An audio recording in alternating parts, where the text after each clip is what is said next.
Well, with lawsuits to try and overthrow the election, two judges Okay, have thrown them out. okay, so there's still hope. There's still They just hope. have to go another avenue, that's all. It's a little setback, but Yeah. they will keep going. Okay.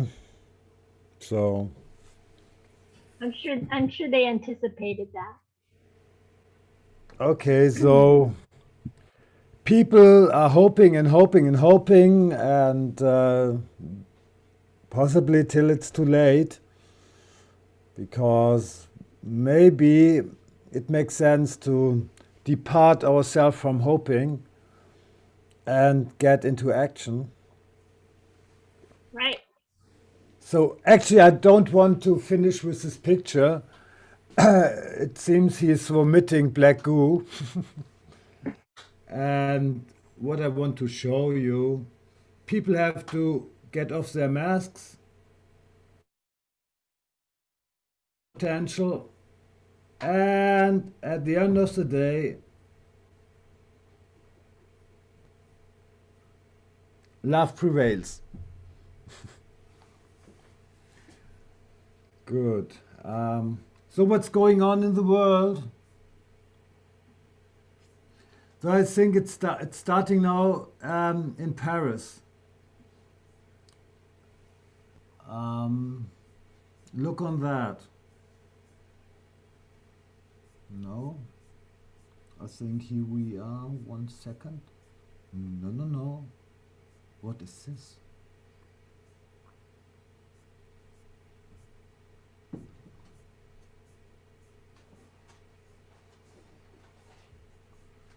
Is it out? No, no, no, no, no, no. Come on.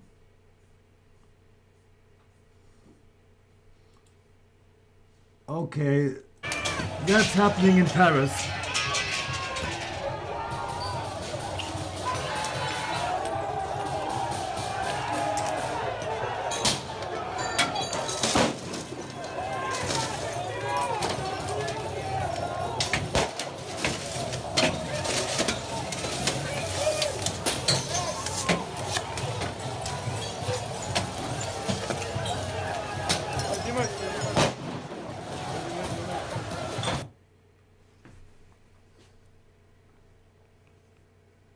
If you want more of that,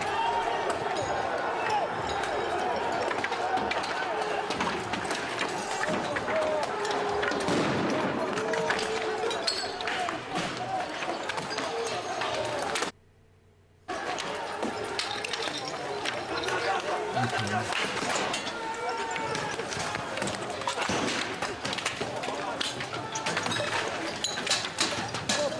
No, that was yesterday in Paris.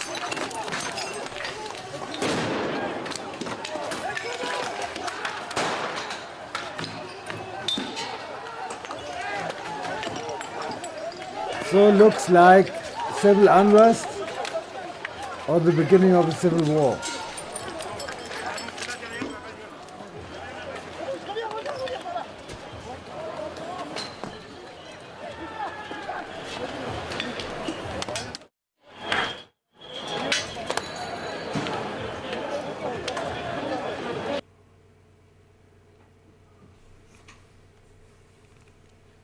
So it looks like the end game started.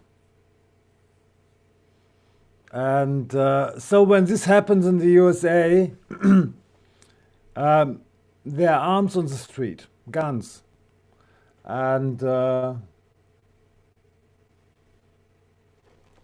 it seems that some negative predictions I made a couple of months ago really go to life. So did you expect that 1 year ago?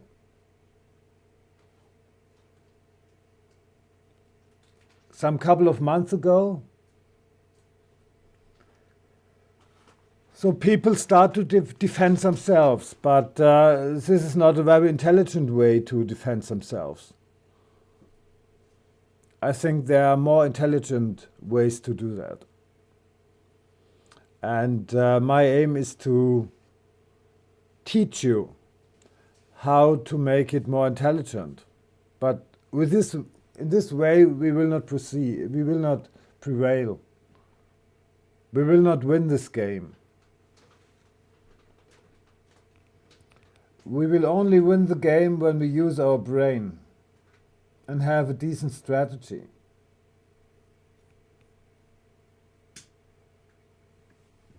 Fighting was never a good solution. Pardon? Fighting was never a good solution. If we look in history.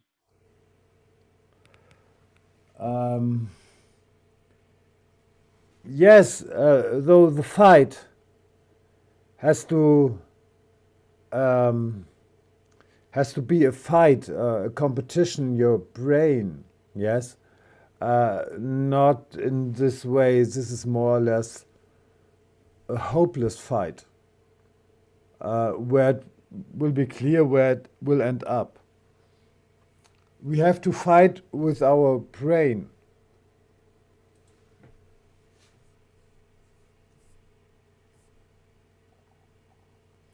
Okay. So what shall we do today? Hello, Michael. Hello to Atlanta.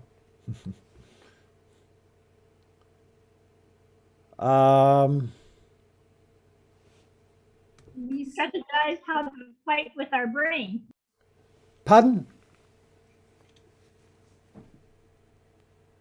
I said we should strategize how to fight with our brain.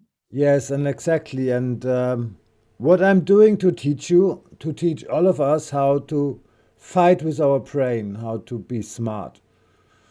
And yeah, it's all about to optimize our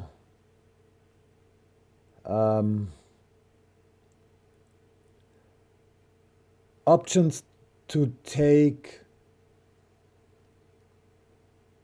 actions. So it's all about, so intelligence means to optimize our possibilities to take action, our options to take action. Yeah. Appropriate actions. Pardon? Appropriate actions. Appropriate actions, exactly. So we talk about smart ways to think. Perhaps I change the topic or know the strategy to look on the way we think in a slightly other way than I did it yesterday. How would you identify a real scientist versus a pseudoscientist when he stands in front of you? How would you identify a true scientist from a pseudoscientist? With trivium, I think. How? If I look, if he have how to say in English, logical fails. Yeah? If I see there is a logical fail, so I don't trust him. If I can't find a logical fail, I think it can be true. Yeah. Okay, this is one idea. Does anybody has another idea? How to differentiate between true science and pseudoscience? So do you think that many science you get on TV is real science or is it pseudoscience? What happens these days about corona? Is it science or pseudoscience? It's pseudoscience. So, and how would you identify pseudoscience from real science?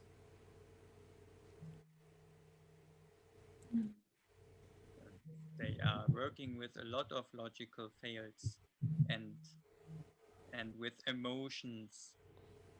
They try to manipulate. with Oh, emotions. yes, this is so somebody who works with logical fallacies, yeah, always tries to manipulate others or maybe himself, yeah. Uh, but in order to be a true science or pseudoscience, it needs more than just looking on logical fallacies.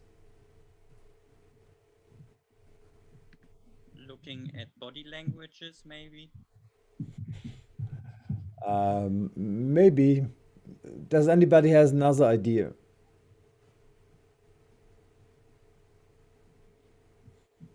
I have time.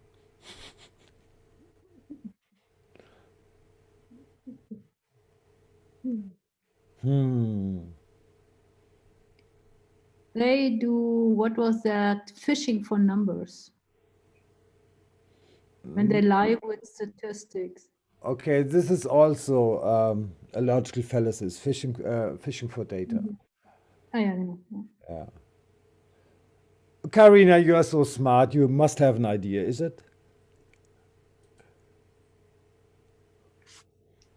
Well, I would just say the way he thinks. If you talk to a scientist and a pseudoscientist and ask questions, then you can recognize the way he thinks. If he really wants to tell you the truth, or if he wants to believe you, if he wants to make you believe something. Okay. But I think it's also going to be logical fallacy. Yeah. Same direction. Yeah.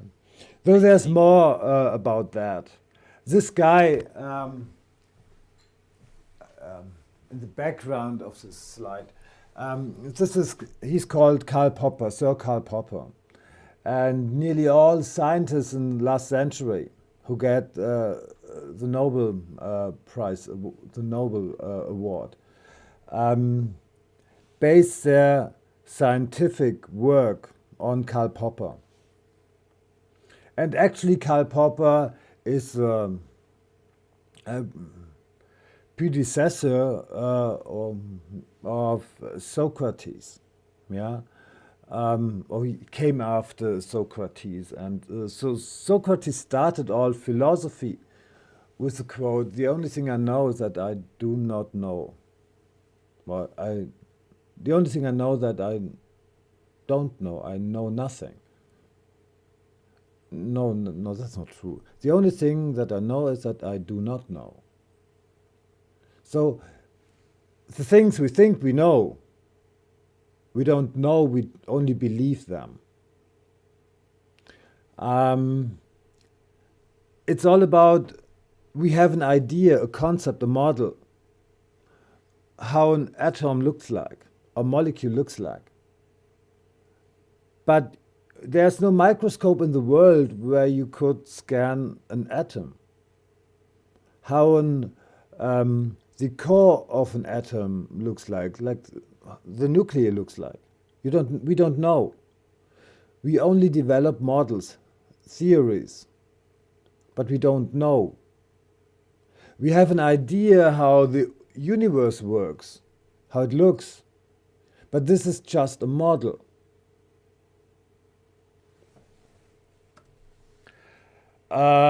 His concept of science called verisimilitude. We are only able to assume and contradict. Though there is no thing as a real proof of something. We can only work out models, theories, but we have to know that they are just models of theories of the reality. Though if you look on a map, the map is not the reality. It's just a reflection of reality, if it's a good map. So I give you an example. So there's a very famous scientist. May he be called Hasenstein, Professor Hasenstein. So, for example. And he has a theory that all swans are white. Is it the right name, swans? Swans, swans. So all swans are white. And so he invested all his free time, and every weekend he goes to a lake, to a small stream, to a river, with a very big book, and the watch, and the compass, and with, how you call it, a telescope, Binocular. Binoculars. a pinnacle, Binocular. a pinnacle. Okay, Binoculars. something like that, yes. And he's watching out for swans. And every time he saw one, he made a notation in his big book about the location, the time, and the color. So he invests all his weekends, now till 35 years, all his weekends. He's divorced about 45 times, and so he gave everything for science. So at the end of his life, he took his big book to the International Society of Swans, and gives this society this very, very big presentation about his life work. And he shows all the people of this organization, every swan is white. And this happens for 35 years. And in his book, he mentioned about 76.45 thousand swans. And he gets the gold medal or even the diamond pin for his lifelong work. So is this science or is this pseudoscience? Do you think this is a scientist? So the real scientist is doing the following. If he would be a real scientist, he would Yes. go and searching for the black swan or another Exactly. color swan. Exactly. So he asked Google for the black swan. Oh, in Australia, some black swans had been discovered, or how you say it. So he takes his family, fly to Australia, and drives to this location where black swans had been sighted, made a picture from that with date and time, and then have a couple of weeks with his family in Australia, enjoy the location, fly back, and show this picture to this international organization of swans. And with that kills the theory of Professor Hasenstein. So the Hasenstein theory of swans is now killed. It's rejected. So the real scientist makes a speculation, an idea, a model of reality. And what he now does is not to prove it, because it can't be proved. The only thing you can do is give your best to reject it. And if you can't reject it, this is the best model of reality. And we are taught in school or in college that we might prove things as they are. No. We have only ideas how things work out, but we never know. And thus, we have always to have an idea how things are working, put this idea in a kind of theory, a speculation, and try to reject it. And when we can't reject it, it's a good theory, and this theory may lead our actions. And this is old thinking. Yes, Karl Popper invented this theory of science in the 100 years ago, something like that. And he thought it's pretty self-understanding. It's obvious that it can't be any other way. And he put it together in a small booklet called The Growth of Scientific Knowledge. So I had the good fortune that a professor of mine told us this in Darmstadt in my college time. However, it was not a normal lesson. This man was a bit frustrated because he was, how you call it, he was mobbed by his colleagues. He was too good. And he left Darmstadt and went to Basel. His name is Professor Bernd Giese. And I was quite surprised that it is so easy to understand science. If you understand, there's no way that you can prove a theory. The only way is that you can disprove a theory. And if you disprove the theory, you have to state a new theory, which combines all the old things, the old theories predicted in the right way, in a correct way, and then this experiment which disproves the old theory is also in line with the new theory. So the basic belief sentence of Karl Popper is, we are not able to know, to really know, to know reality. We can only develop models of reality. But there's no white flag which comes out of reality and here I am and that's the way I work. So, however, we have to strive to unfold the best model of reality.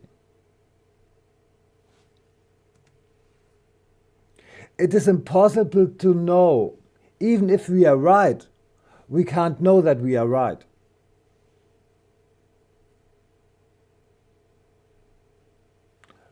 When we develop a theory which exactly represents reality, we can't know if it's really true. So the important thing about that, we have always to be free to develop better theories. We have always to free our mind that the theories which worked well for decades might not work well in the future and in the present. So we always have to be open for facts and results. And now the pseudoscientist, when somebody comes and disproves its theory, he tries to heal his theory by coming out with a secondary theory which heals his basic theory which was disproved. And in this way, the theories becomes more complex, and when the secondary theory is also disproved, he comes with the secondary theory. And if you're looking on medicine and the theory of medicine, the theory how our body works, it's look like there are many theories. For every thing where normal theories don't work in modern medicine, they develop a healing theory. So it becomes pretty clear that medicine is not science. That medicine, what people learn in medicine schools, is pseudoscience.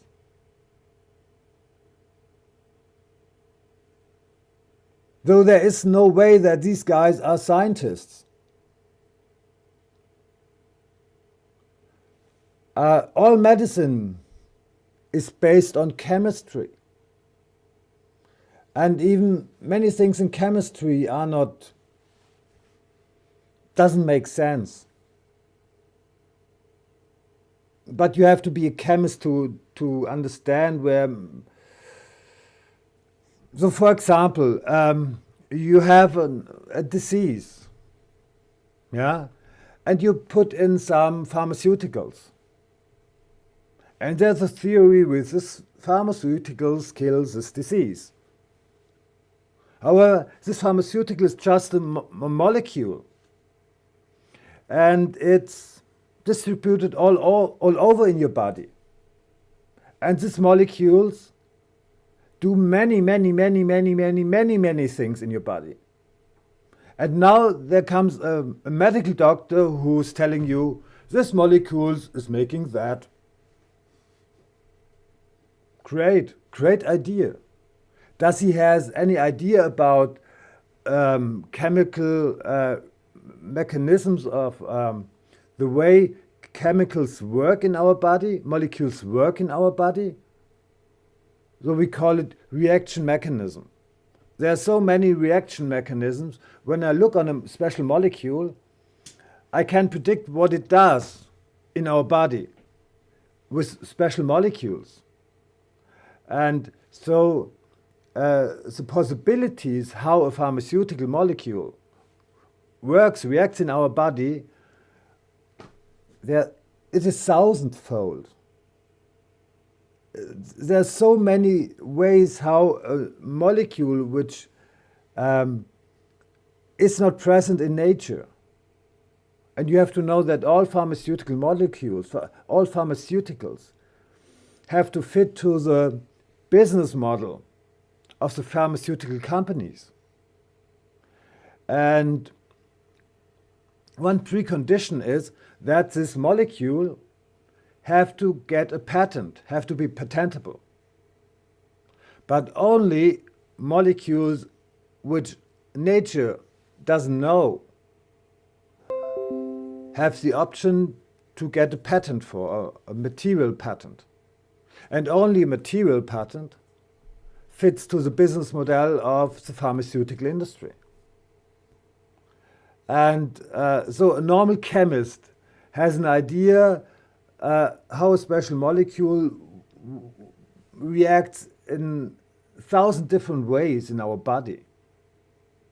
And there might be main reactions, and that main reactions even branches itself in many secondary reactions. Though there is a, how you call it, a snowball effect, yeah, of one molecule in our body. And when a normal medical doctor is telling people this works in that and that way, for a decent chemist, yeah, he can only shake his head. Because it's quite obvious that, 99% of all medical doctors don't understand chemistry, don't have an intuition of chemistry. And if they don't understand chemistry, they actually have no idea what they do at all. because medicine is based on chemistry. And therefore many medical doctors are really scared by chemists.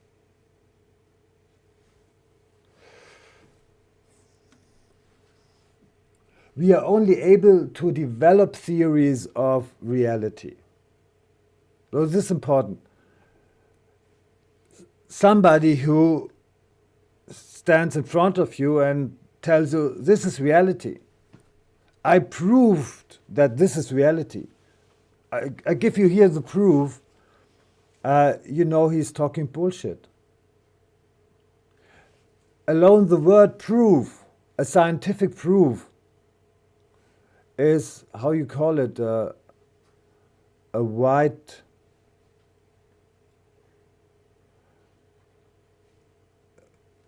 schimmel. Sorry, I don't know the word in English. So it's something which is not possible. If even the word prove is not right, you can only disprove. So this has something to do with rhetoric. So the word proof is the wrong word. You only can disprove things. Even if you are witnessing something, you know it. You can only try to explain somebody what you just saw. But somebody always has to trust you that you are telling the truth. So there's no way to prove something. Actually, you only can disprove something. So this is a new way of thinking. And so many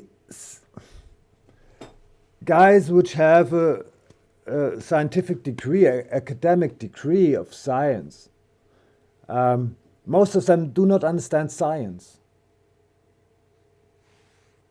And without bad attitude, he's producing nonsense. So without bad attitude, he just might be a useful idiot. Because normal scientists don't get the picture at college, at university, how science really works. And the scientific philosophy of Karl Popper is no more taught at universities. And it's important, only theories which are basically refutable, contradictable, falsificatable may be valued as scientific. There must be a way how to contradict it. They must predict special results. If they do not predict anything which might be disprovable, they have no scientific value. What's that? This might be new for many people. And if you understand that, that you can conclude that all textbooks, scientific textbooks, are just collection of theories, speculation, conjectures. They are more or less fairy tales. But it's dangerous when you say this quite publicly, when you say this in public. Actually, Socrates started to say this public, and he was sentenced to death for that. So this philosophy is very dangerous for those who are in power, because those who are in power use theories to capture people, to enslave people with wrong theories, with theories that might be already contradicted.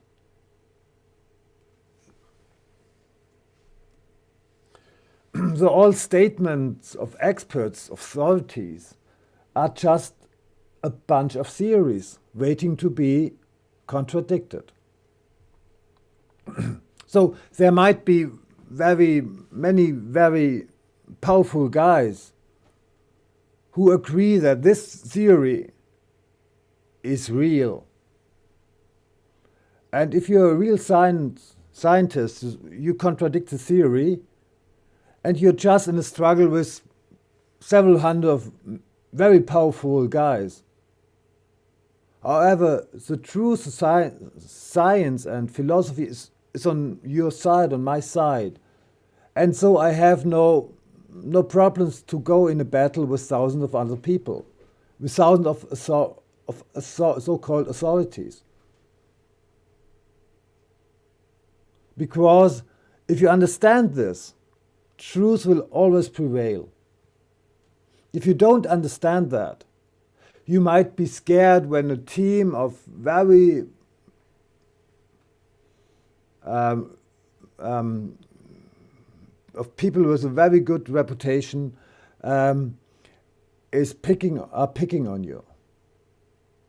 I don't have a problem with that, because I have a very sound foundation in scientific philosophy. So philosophy is not something, well, I know something. And philosophy is not something you might be proud of. You know something. Philosophy is a tool, is a weapon.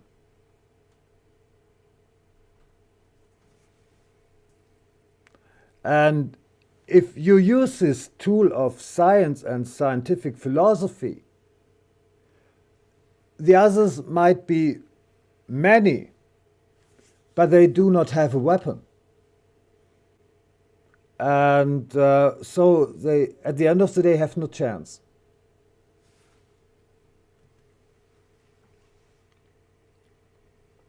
Just a short exercise.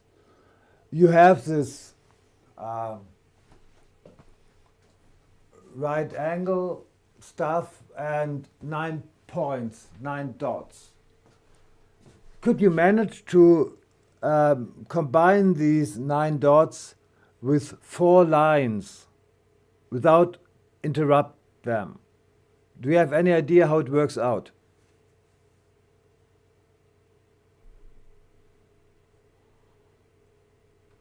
Who has a result? Who makes it in his mind?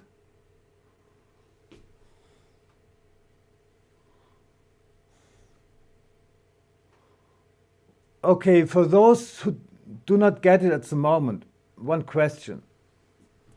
Is your mind settled in this shape? In the inner side of the shape? No.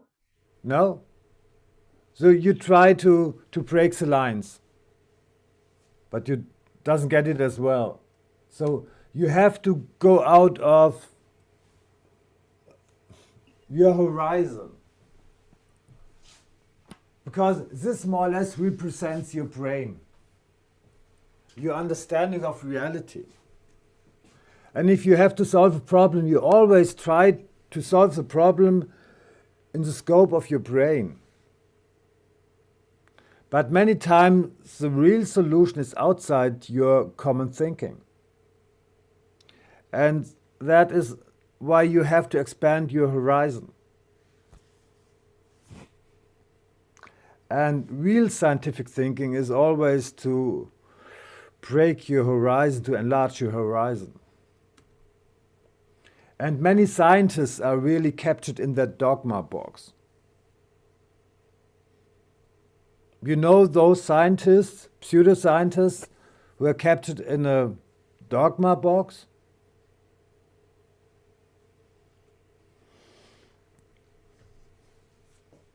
Könnte ich was zu trinken haben? Okay, one important quotation of Karl Popper is, it's better to kill theories than to kill people. If you're treating people in a medical way on the basis of a wrong assumption, on a wrong theory, chances are not small that you're killing them.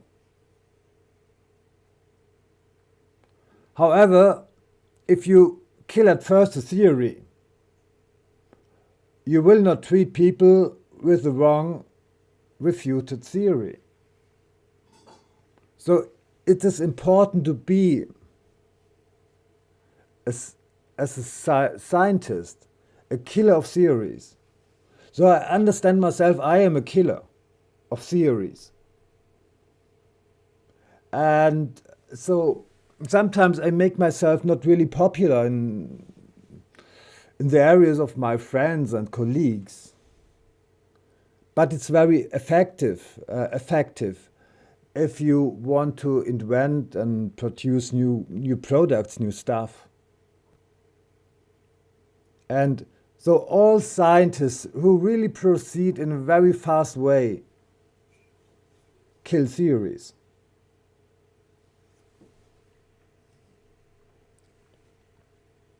Okay, an example. What have you learned at school? What is the heart? What's the function of our heart?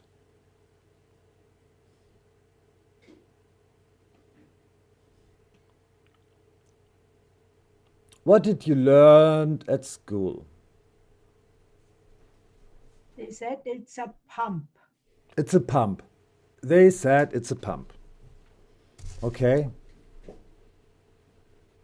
What did you learn at school, Karina? What the heart is?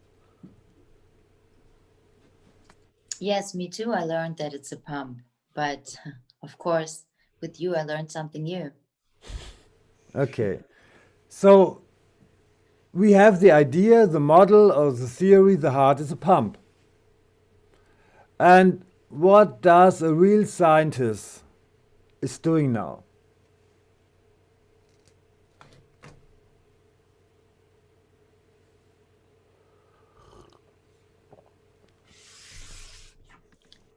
He tries to show the opposite. He tries to contradict it. Yes. Exactly. So how should we begin? How should we start? How to contradict the idea that the heart is a pump?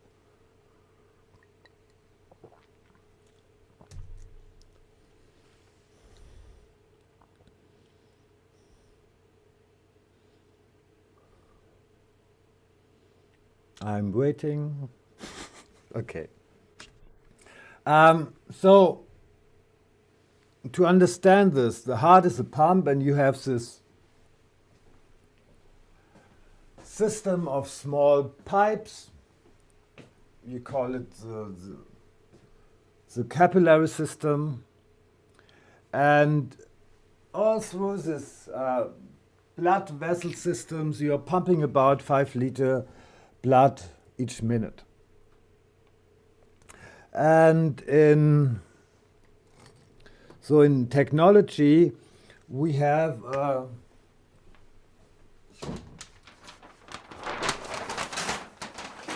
you call it, an equation. It's called the law of Hagen-Poiseuille.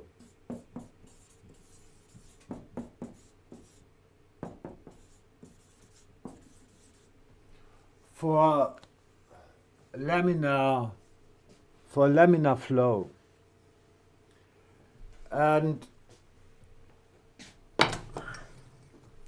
so the capillary blood vessel system has a diameter of about 5 to 8 micrometers. So a capillary pipe, a tube, is just about 0.1 millimeter long.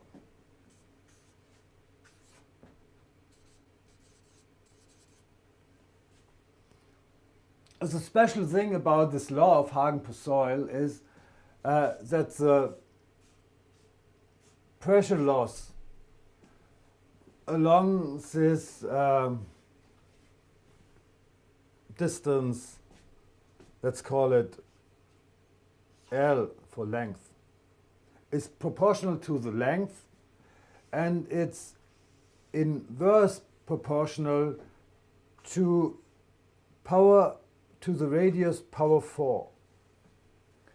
So if you squeeze the diameter to the half diameter, the pressure increases towards a factor 16, 2 power 4.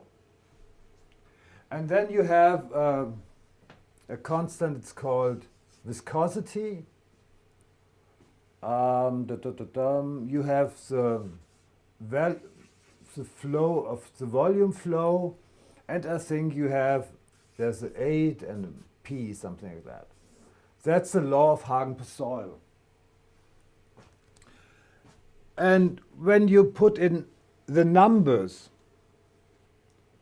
so it's a little bit tricky, but you can come to the all numbers of capillaries in your body. So it's not so difficult, but you can conclude that. And you have the viscosity of the blood, the length. You just take the length of the capillary pipe, and you do not share. It's not important. Well, the thick pipes, the thick tubes, whether they contribute to the pressure drop.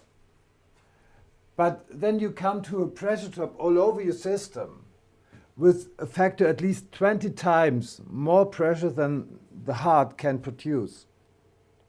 So actually you have to, in order to press your blood through those very small capillary pipes, you have to inflate a wheel of a lorry. You have to have something like 20 bar. So it's ridiculous that you have a central pump and press 5 liter of blood through your system. This is just impossible. And if you just use common thinking, you may have a blocking in one of these capillaries. And what do you have to do to get this blocking out? Your heart has to press really hard, and also the other blood vessels might inflate and break.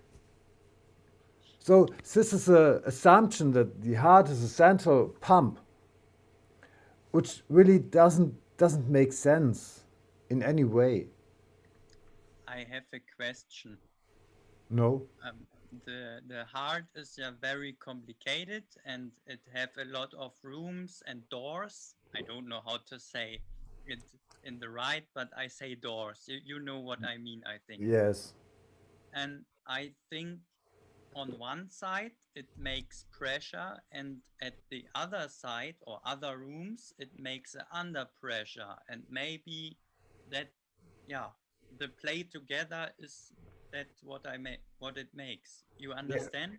Yeah, I understand. You have an idea how the heart works. Yes. And now I just contradict your idea. And you now come out with a secondary idea to heal your first idea.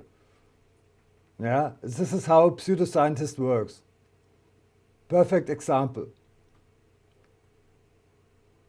You have to accept that this idea, the heart is a pump, I just contradicted. And you have to accept when the theory is killed. How the Hopi say it? When your horse is dead, get down. And a normal pseudoscientist, they are all riding dead horses. They should listen to the Hopis.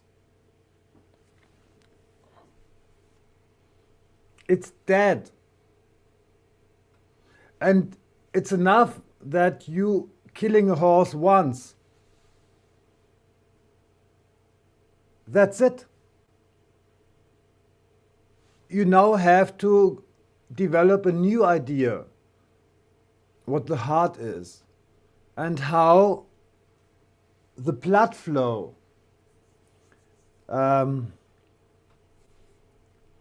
works. What is pumping the blood? Why is the blood flowing? So it's enough if you kill it once.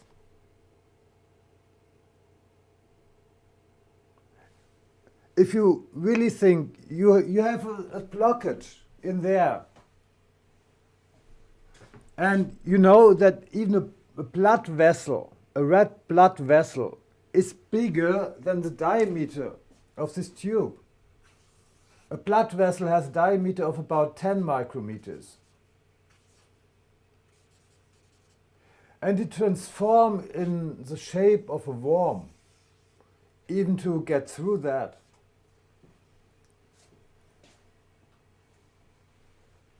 So, and you have things here which might be an equalizer, or it favors one direction. So if you really go a little bit into the detail, if you really confront the theory with reality, what we know about dynamics of liquids, it just makes no sense. And the good thing is that medical doctors, students of medicine, are not be educated in liquid dynamics, though they have no problem with their theory, because that what is dangerous for their theories is just faded out by the theory of spotlight, wrong highlight.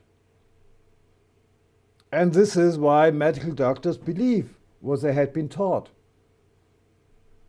because they never ever have been educated in philosophy of science. Though they are no scientists. For me, I think they are more or less educated salesmen. They know how to scare people, and any salesman will get a good revenue, will get a good turnover, will fit his business plan when he knows how to sell.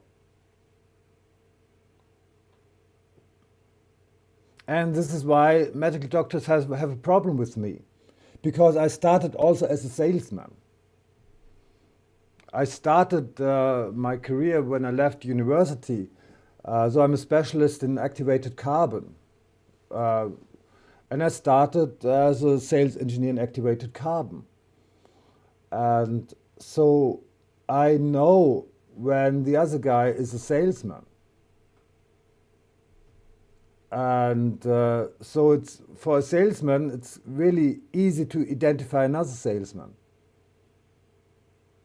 And yeah, so medical doctors always have a problem with me, or at least the normal ones.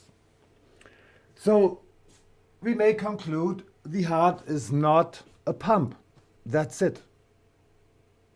So do we get any benefits for that, or is it just a scientific, how you call it, a scientific satisfaction?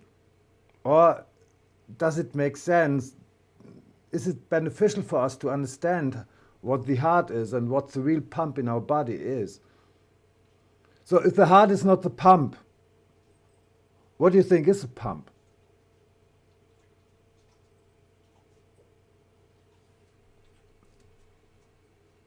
Donna, tell me.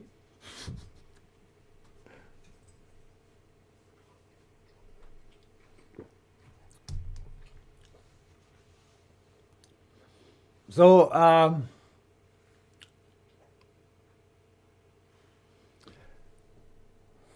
so it's not a secret, yeah.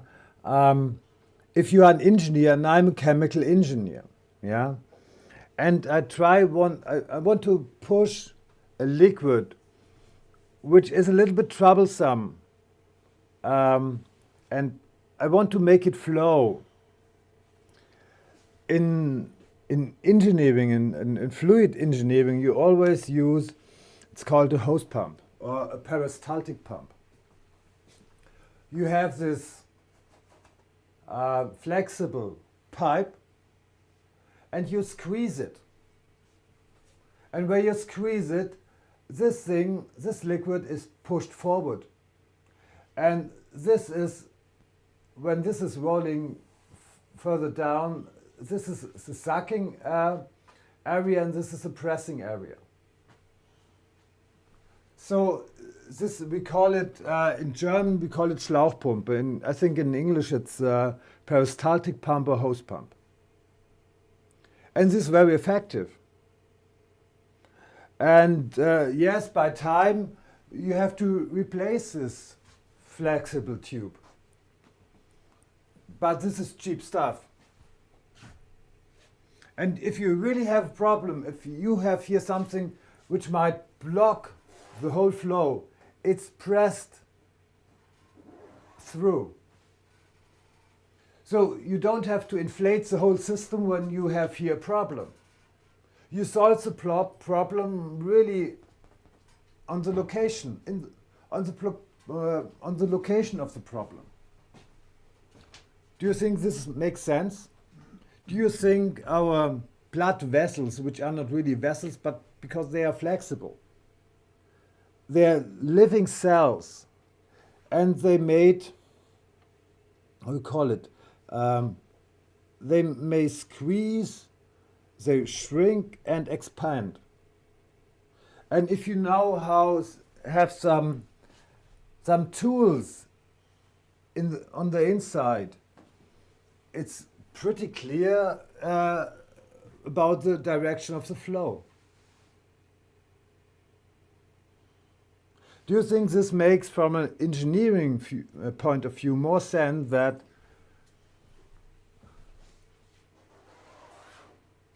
the pipes, the tubes, itself is a pump?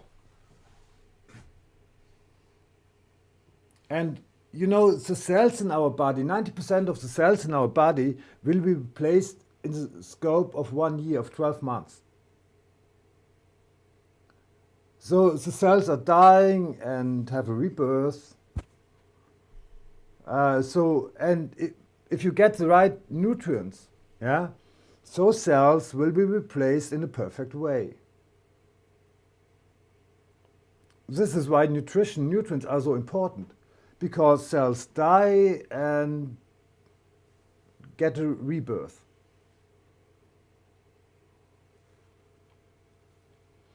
So it seems to be easy that our blood vessel system is the pump. That's very much in line what we do in engineering, in the way of technology. This cheap technology.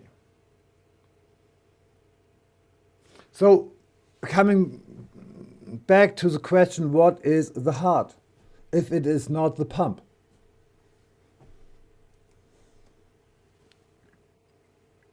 An electricity spender. Come on. How you call it? You are spoiling. Yeah, you get my lecture in German, and now you are the hero because you're spoiling. Oh. Okay, pose a question. What's the square root from the number 49?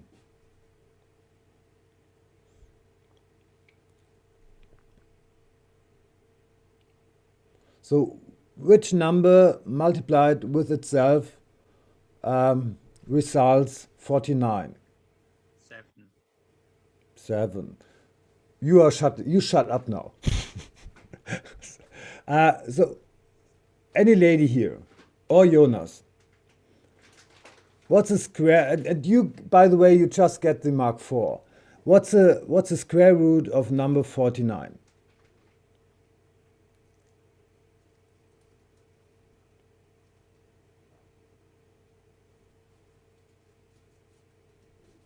Any idea? Don't listen to this guy, he's spoiling.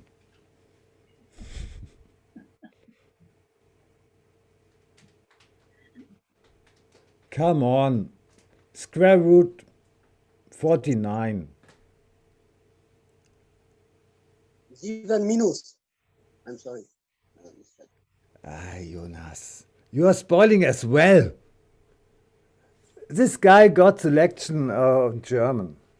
So the square root from the number 49 is 7 and minus 7. So many people just come up with the number 7. However, the opposite of that, what you think is logical as well. So another question. At the spot of a crime, what will you find at the spot of a crime? What do you think?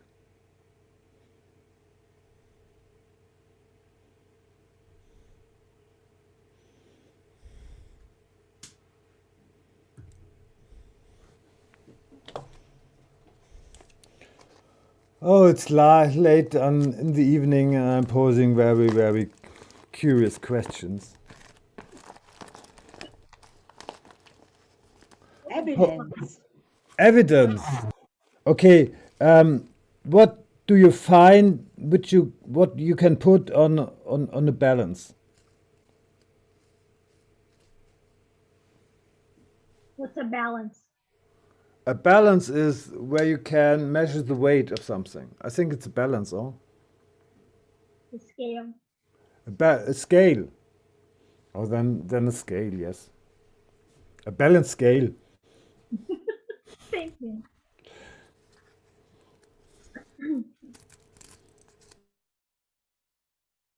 Evidence you can't put on a scale. You will measure nothing. There's something you can put on the scale and measure a number, a weight.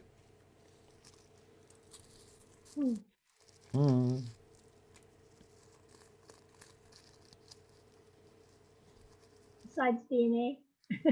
Pardon? I said besides DNA. A DNA, yeah, great idea.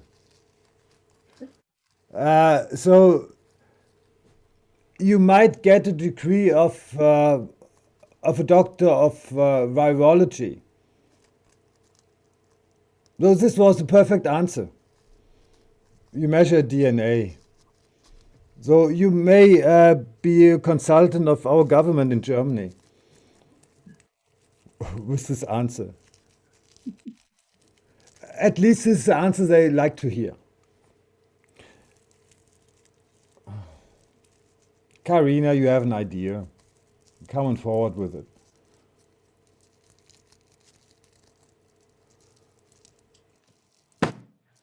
Something that you can put on a scale. Yes.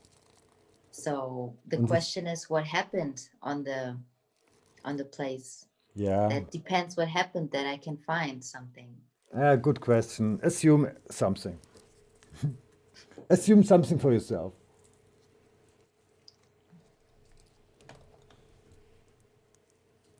A knife, a gun. A gun. Intent. A tent. Intent. An intention you can put on the scale, yes. An intention. Many say the victim. They think it's about a murder. Okay, it might be a murder. It would be a capital crime, something like that. And go to the spot and all you see there you put on a scale. Many people think the criminal guy, in Germany we say the burglar or something like that, or the criminal. But when you go to the spot of the criminal deed, you will probably find the policeman. There's a crime, and you go to the spot of the crime, and probably you will see there the policeman. So it's very easy if you just make statistics to assume, to come to the wrong conclusion, to really come to the opposite conclusion. So you switch around 7 and -7. Oh, yes, it was a long story. I make it now short. What is the opposite of a pump? You have to think in the terms of opposite things. What is the opposite of a pump in scope of technology? Vacuum? Pardon? Vacuum. Vacuum. Also, to produce vacuum, you need a pump. So the technological opposite, this guy over there, he spoiled half an hour ago.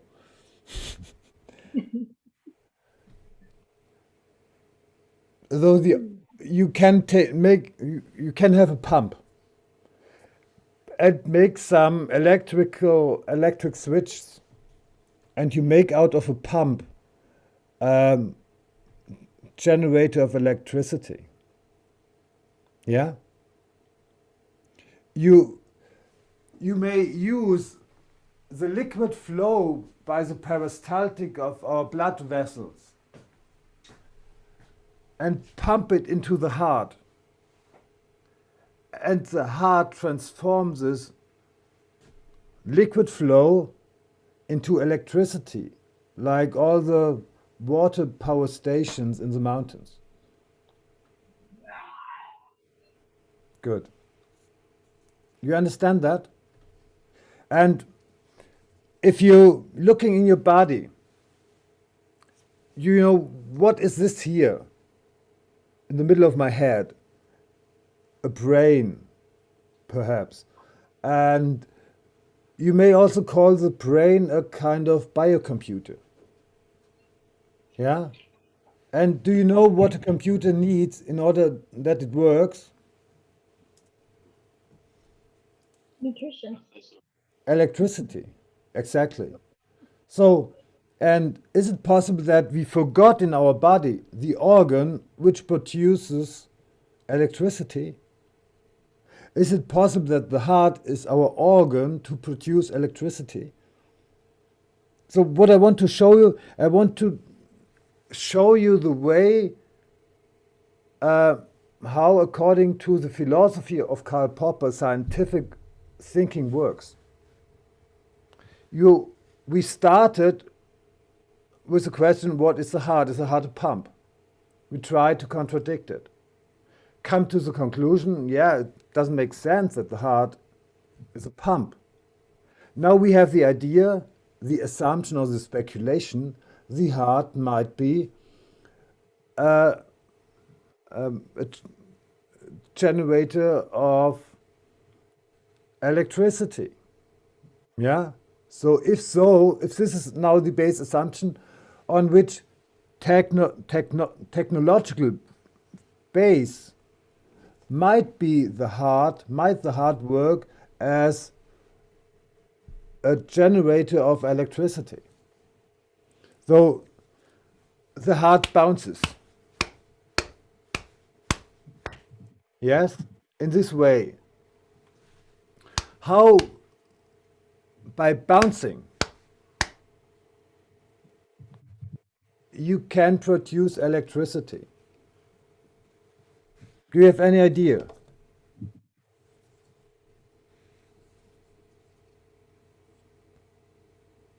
So, just the idea. The blood vessels produce the flow of liquid, the flow of blood into the heart, into the chambers of the heart. And there might be a valve which increases this this bouncing. And how can this bouncing be transformed into electricity? Do we have a technological way to convert this bouncing, this mechanical push, into electricity? Do you have any idea how to perform it? You have a lighter, an electronic lighter. Do you know that? There comes out this electric arc. Yes, you know those. It's called the piezo electric effect. So you have a crystal, something like that, how you call it, silicon dioxide crystal or a quartz crystal, and you hit it in one direction, and if you have electrodes connected here and there, you get an electric arc, you get electric potential difference. And this you can transform into an electric current and produce electricity. Is this new to you? It's called the piezoelectric transforming. You know, in this lighters to light up a cigarette, this electronic thing, you have a very small crystal. And you have a stamp which hits the crystal, and this crystal transforms this hit into an electric spark. Okay. So the idea is now, is it possible that the heart is a generator of electricity based on piezoelectronic effects, based on very small crystals of quartz, silicon dioxide, in the tissue of your heart?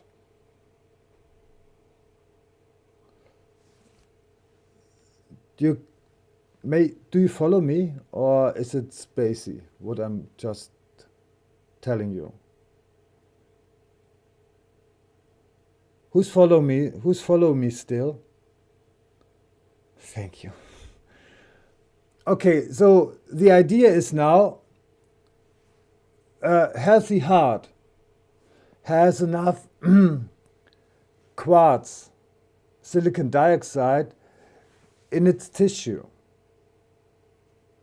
And if there is not enough silicon dioxide in our heart or quartz, because there's not enough quartz, bioavailable quartz, in our food, then we will have a heart problem, a cardiovascular heart disease problem.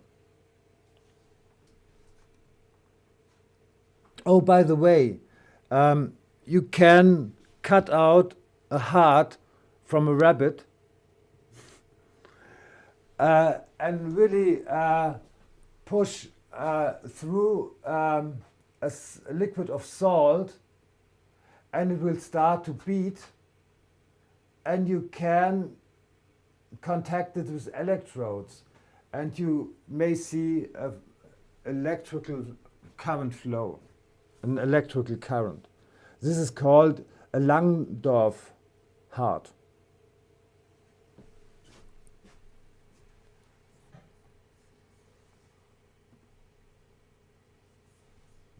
One second.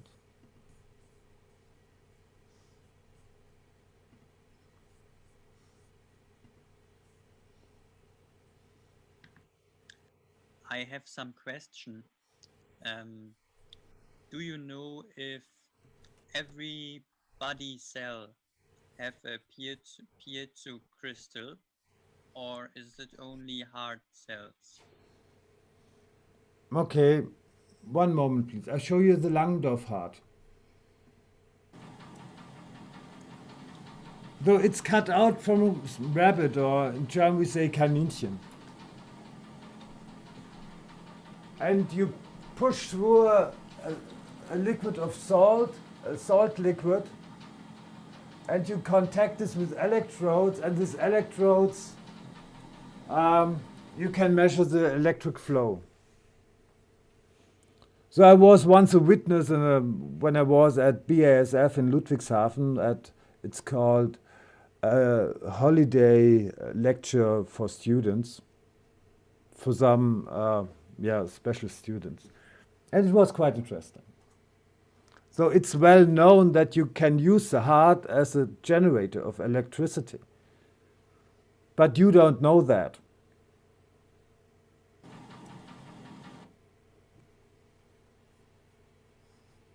So where we are here. This is well known in the area of scientists, but not in medical doctors. Okay. This is now a new assumption, a new model, a new theory, that the heart is an electric generator of electricity based on this piezoelectric effect of piezo crystals, i.e. quartz crystals. So this is an interesting new theory. What do we have to do now?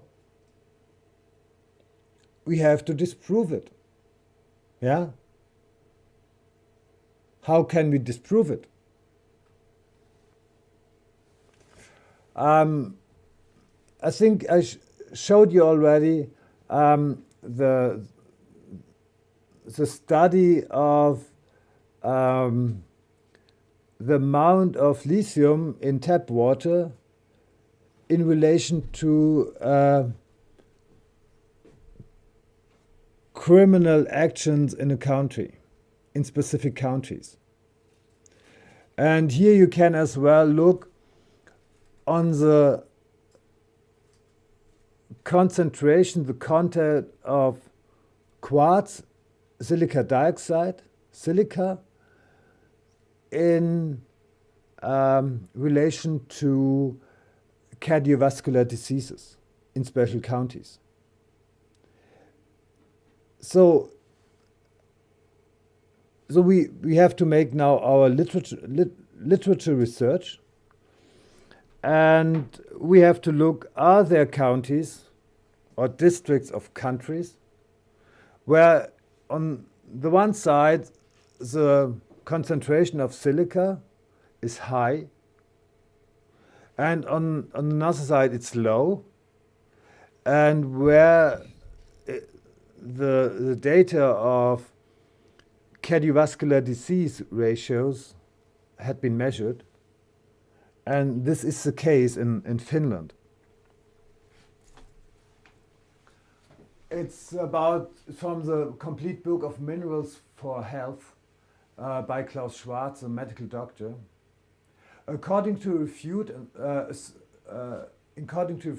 a survey of heart deaths in Finland conducted between 1959 and 1974, the death rate from coronary heart diseases in men of Eastern Finland was 2 times higher than men in Western Finland.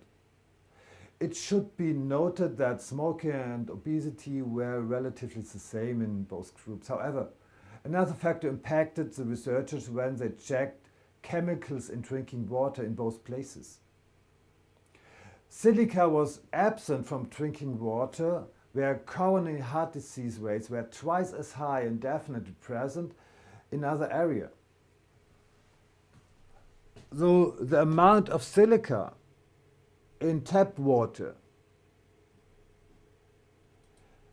is very significant to the coronary heart disease rates.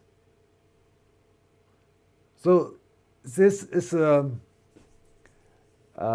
it's not a proof, but it's a evidence.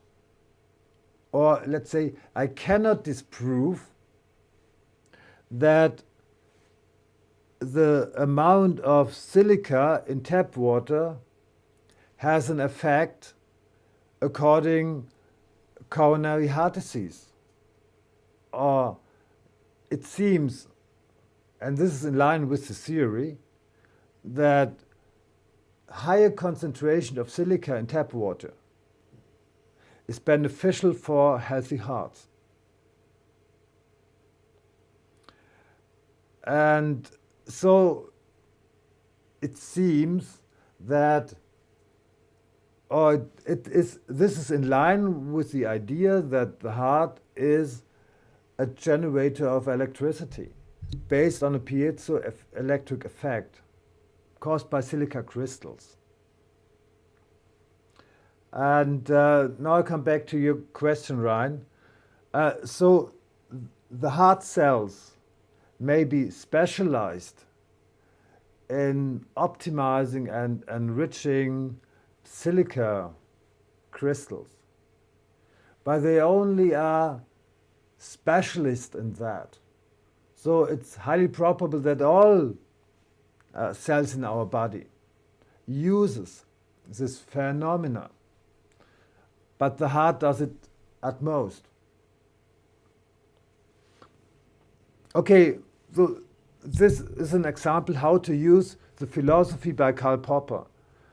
And we see that if we apply this philosophy of Karl Popper, we have major steps forward. So just get the picture what science is all about. So a real science proceeds very fast according in relation to pseudoscientist teams. And if you understand that, a real scientist, one real scientist, may develop much more, makes much more invention than a group of 1,000 pseudoscientists. And there you see that this logical fallacy ad populum is really a logical fallacy. Kann der weniger schnarchen? So, and now I'm going really speedy. I have an idea for a perfect business.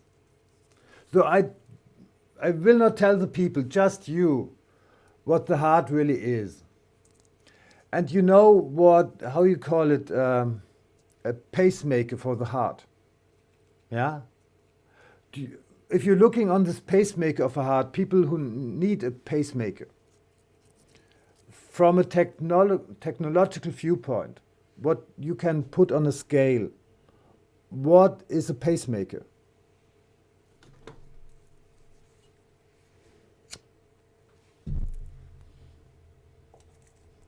It's an electronic device, no? This is an electronic device, right? And what kind of an electronic device? I believe it helps pump the heart. Yeah. If you differentiate between those different technologies which are combined in a pacemaker, what is the primer technology in that? What you put on a scale, what you can measure with a scale.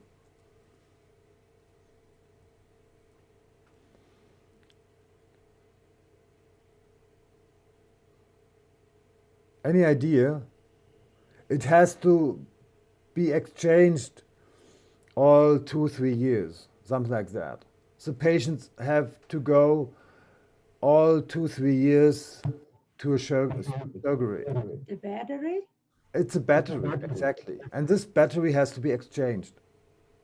So is it possible that a pacemaker is not really a pacemaker? It's a kind of, in German we call it Notstromaggregat. It's an emergency Electricity device. It's emergency electricity device. Exactly. And so it's only used when the heart doesn't produce enough electricity. And I now make a perfect business. I have a perfect business idea, because I will not tell the people what the heart really is, or what I think what the heart really is. And I'm gluing on the backside of the heart a silicon chip, yeah, which is loaded, which generates electricity by the beat of the heart and pumps the electricity in the battery. So we have a battery which is recharged all time when the heart produces enough energy. And though this is now a pacemaker which has not to be exchanged, yeah, because it is self-charging. So the idea is to glue on the backside of the heart an electronic chip which generates by the beat of the heart electrical energy. However, before getting this thing started, you have to make your literature research. And yeah, I was really, how you call it, desperate. I really was sad about the thing.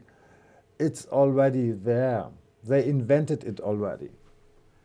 No more batteries. Piezoelectric pacemaker powered by the heart. And it looks like that. This is glued on the backside of the heart. So you don't tell the patients why they are sick. And you make your surgery and just glue it on the backside of your heart, which you actually could get much easier when you optimize your nutrition, your food, and get more silica with it. But we are smart, we don't tell the patients. Yeah? We make more business if we sell the surgery and this device. And yet, it's an online, it's possible to have it. But don't tell the patients. It's bad for the business. And so I made this now public, and so many heart surgeons are not very happy with me. I'm not good for their business. It's not good for their business to make this now public. You understand that? I just want to give you an example, yeah, how it works when you really apply the philosophy by Karl Popper. So you proceed in an extremely fast way. You're really on the speed line.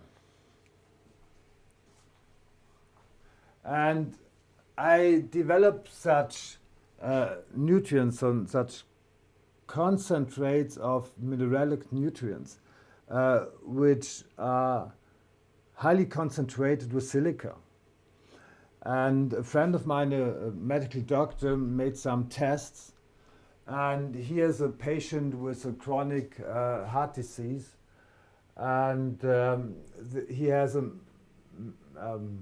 tool to measure the heart, the degree of heart disease, and he started really bad with a number of 9. And he used this mineralic concentrate for 4 weeks, and after 4 weeks he enhanced his healthiness degree of his heart toward the green area.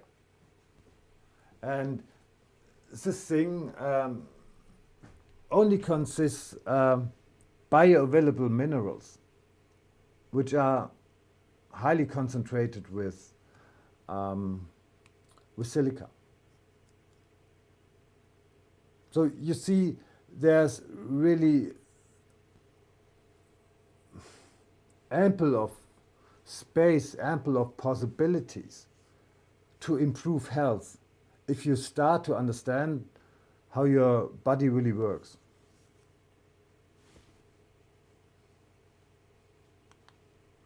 And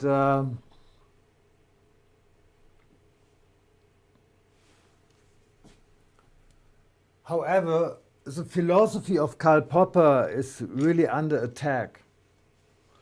This is the late Chancellor of Germany, Helmut Schmidt, and this is the late Karl Popper. And there's a small video, small feature of both, and they talk to each other. And however, this small video, the whole philosophy of Karl Popper is really turned around. But this is German. It's difficult to show it to you, to show it in English.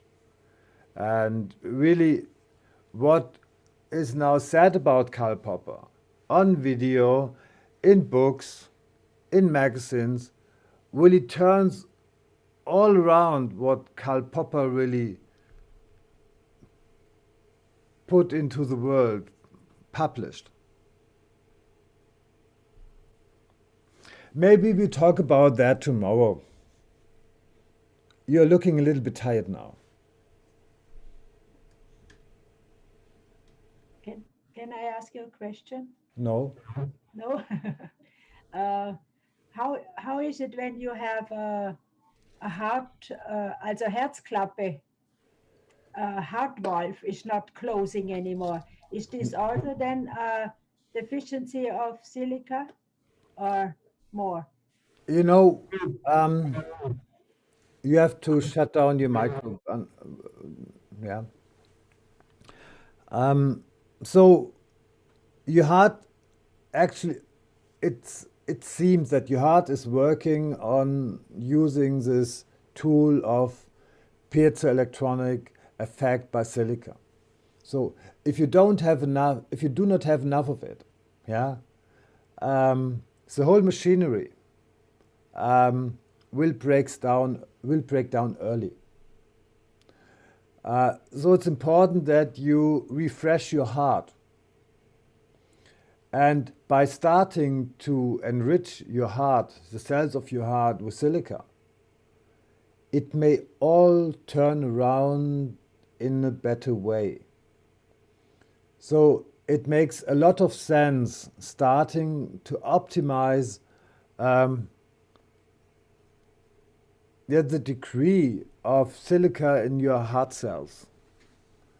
And just start it and look. And you know, our cells will be exchanged every few months.